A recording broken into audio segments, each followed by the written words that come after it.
I'm Ed Archuleta. I'm from El Paso, Texas, and I have a passion for managing water, particularly in areas that have scarcity.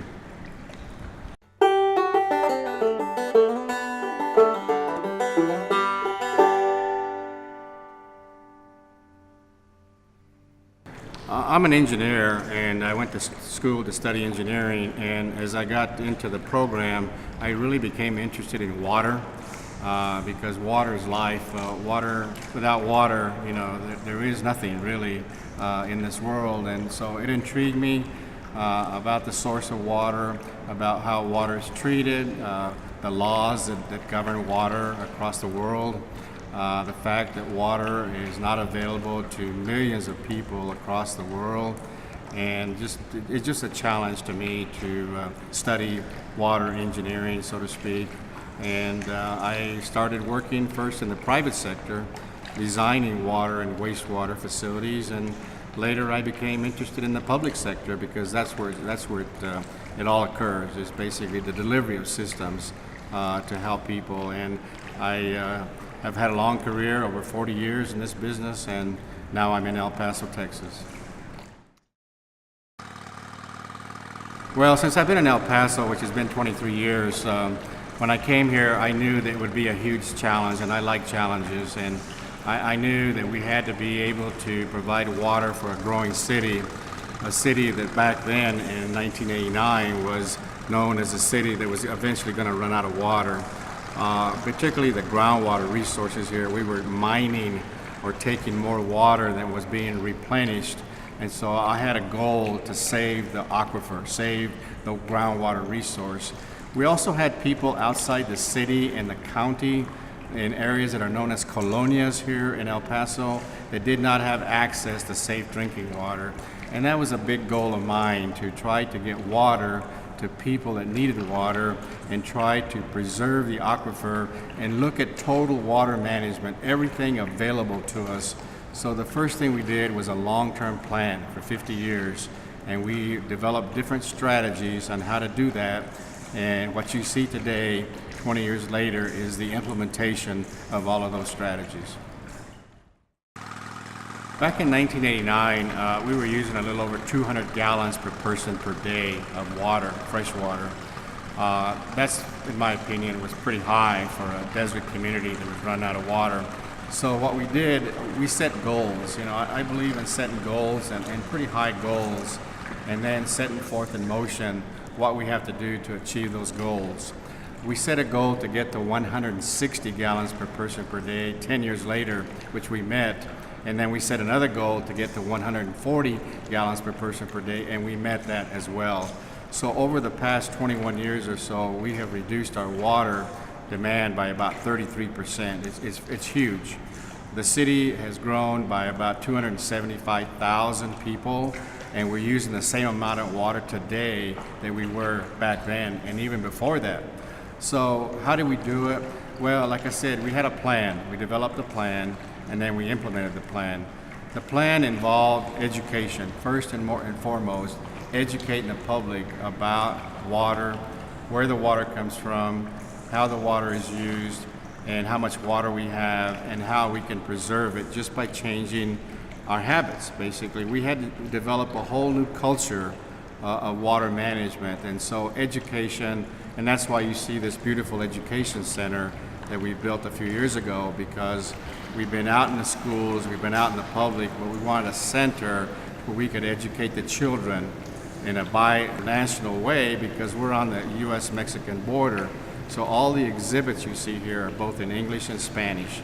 This city is 80% Hispanic, and so we want to make sure we convey our message both in English and Spanish. I really love coming to work. I've been doing this for 20 years, and you will think, okay, you get tired of telling people how to conserve water, but you don't. And a big component of that is this building. This is a vision that he had for many years, and it was hard to understand how he wanted to translate that vision into reality. And it was difficult for us to understand, like, what exactly you want to do with an education center. And when you see it now, as you can see here, is just amazing. And people now understand the value of water. We can teach them here why water is so important in the desert. And that is something that he's been trying to tell El Pasoans. I mean, water is super important. We live in the desert. This is a Chihuahuan desert.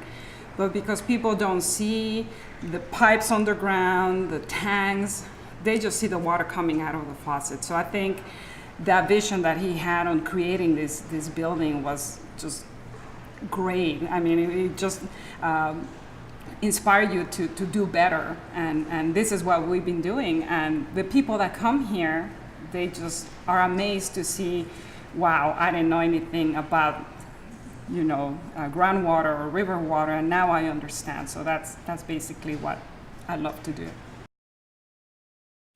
We also have water rates. We changed the way we bill for water to what we call a water conservation rate structure. The more you use progressively, the higher you're going to pay per unit, per gallon of water. And so we did that, and that was not easy either. None of this that I'm telling you was easy to do, to change the whole structure, but we did it.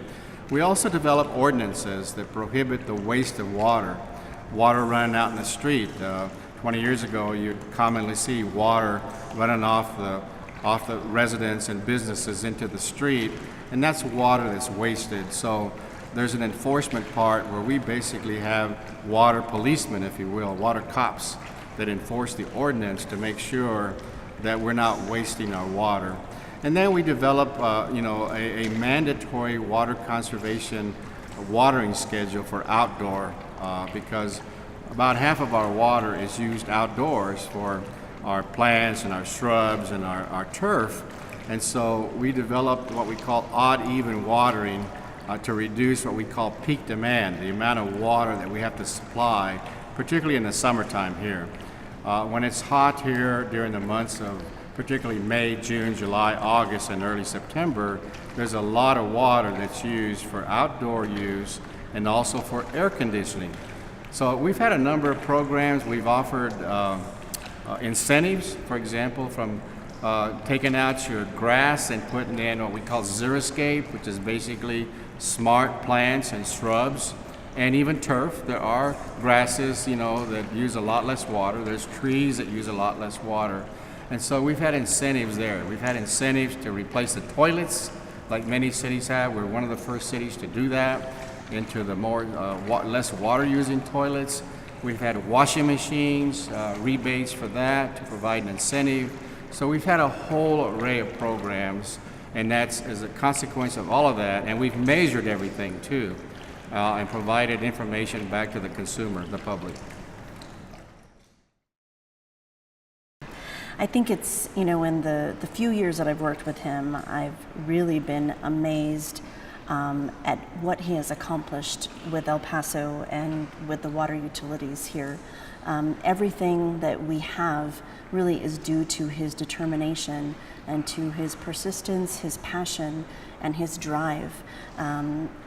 20 years ago, he had to introduce this water conservation ordinance, which included some restrictions for the very first time on El Pasoans on when they could water and how much they could water, and the fact that we were going to be going out and giving citations to people if they didn't follow this ordinance. So at first it was very unpopular. It wasn't something that was easy to introduce to the community, especially a lot of business owners. Here in Texas, people do things big.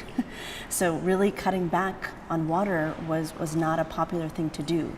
But despite some of the obstacles that he faced, he continued steadfast.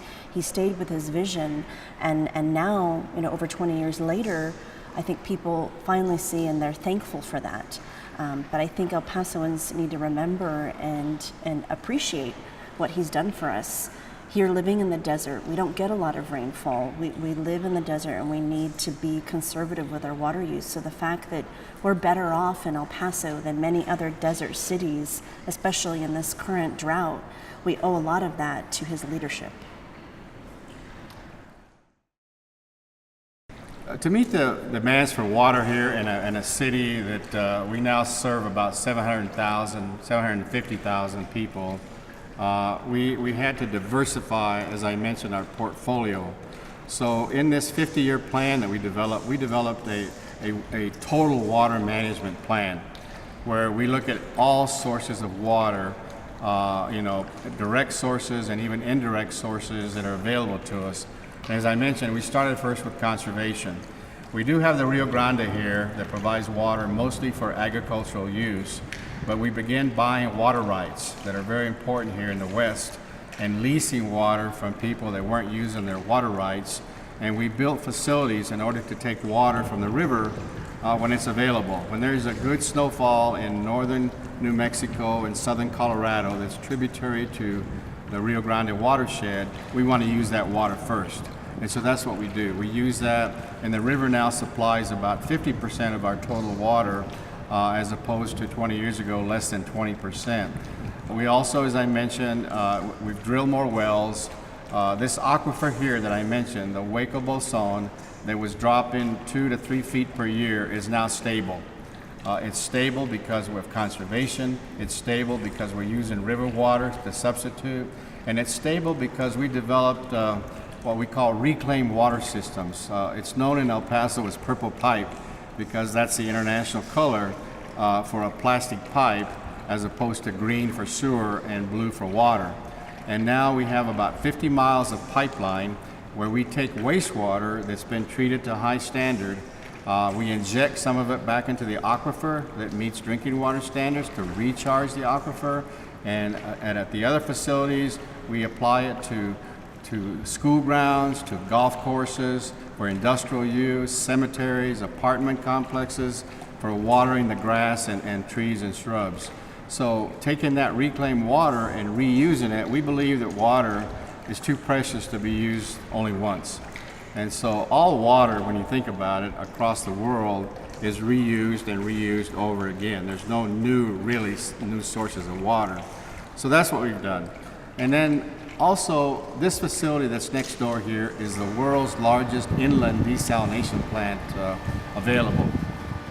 It's a 27.5 million gallon per day facility. We decided to work together with the Army. This sits on an Army base. We lease the land.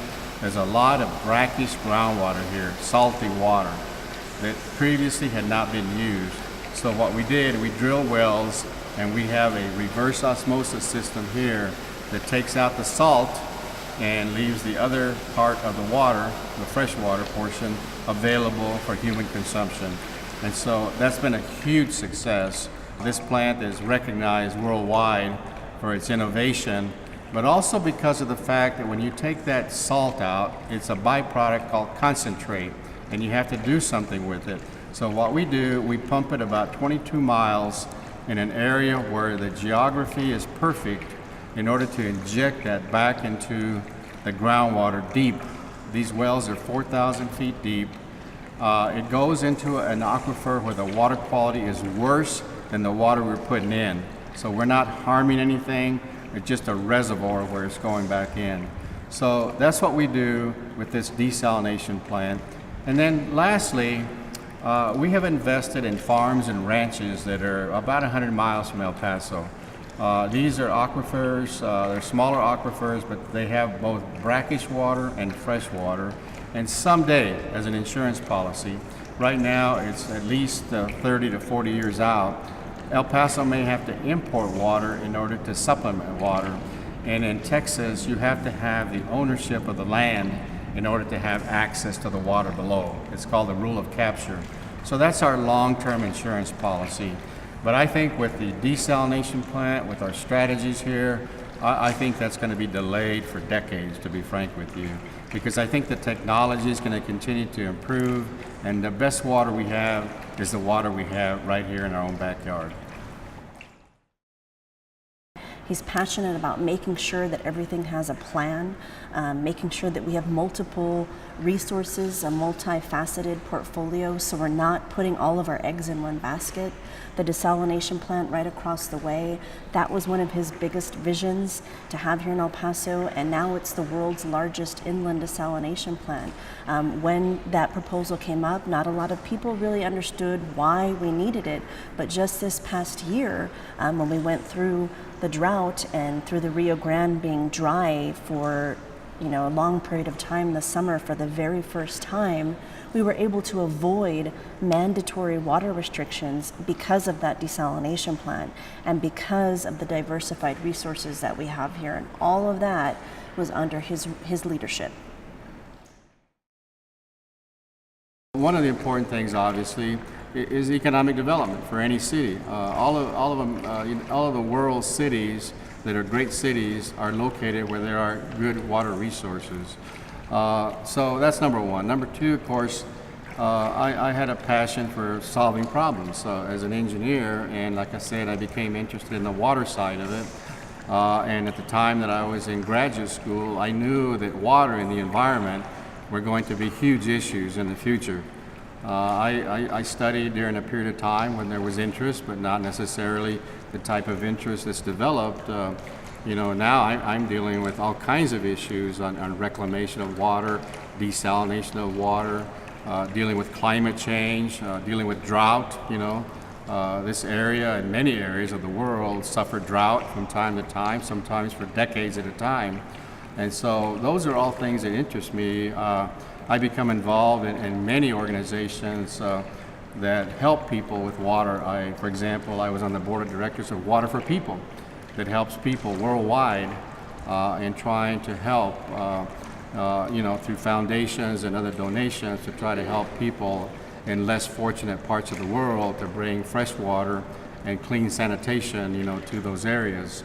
And I believe in water policy. I advocate and work hard here in Texas, as well as in Congress with our folks that we help us put together and advocate either for facilities that we need here or policies or those that would benefit the nation and benefit mankind. So I don't know, I just have this passion for excellence. When I was in the business school, I developed a passion for excellence more so than perhaps even on the engineering side, because I realized as I went into the business side that the applications from an engineering point of view basically can change lives. They've changed their motto, but years ago General Electric had the slogan that we bring good things to life. And I always believe that if you can bring good things to life, you've accomplished something. The other thing, when I was just a little youngster in grade school, I had a teacher that basically said, hitch your wagon to a star, reach high. And I'll never forget that. I guess that's why it's so important. And that's why I think it's important to have facilities like this so that young people here and in other places that come to visit here will hitch their wagon to a star. I was fortunate with my parents. My father was a school teacher. My mother was a homemaker, but they always instilled in myself and my brothers, get an education. Education is important. So they did that. And then during my career, I've had advisors, professors, teachers, as I mentioned, that instilled in me and basically, might say, allowed me to, push forward. I've always believed if a door closes, open a window, keep on moving. If you fall down, get up, keep going. Because life is tough. Life is not easy, and so you have to keep moving. So, as I mentioned, starting the programs here in El Paso was not easy. Asking people to water only on certain days, only certain hours, pay more for water, practice good habits. All of that was not easy, to change the culture. People didn't know as much as they know today where their water comes from. They didn't know the word xeriscape. What that means today. A lot of people know that. They didn't know about reclaimed water. They know a lot, or most people know that. And so all of that takes a lot of time and perseverance, and you have to have that basically in order to pursue anything you're pursuing. I grew up as a youngster during World War II, and one of my heroes, war heroes, was General Douglas MacArthur. And I saw him, I read his books about what he did at West Point and what he did in his military career, and I saw him as a hero. So I guess I tend to look at, role models, and I try to do people that do the best in whatever they do. We're in the public sector, but I try to mirror the best of the best. In other words, if somebody's doing something good in some other city, we don't need to reinvent the wheel. We just follow that. If the private sector is doing something, that we should do, we do that. So I think you just can't just go along and get up in the morning and just kind of go to work. I think you have to have a passion. And I still wake up every morning and I can't wait to get to work and see the people. And that's the other thing.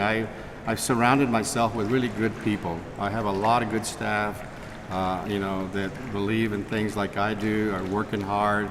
And so, after a while, you hire good people, those good people hire other good people, and before that, you have a really great organization. So I've been fortunate in my life and the people that I've worked with and worked for, and so I'm just giving back to our community.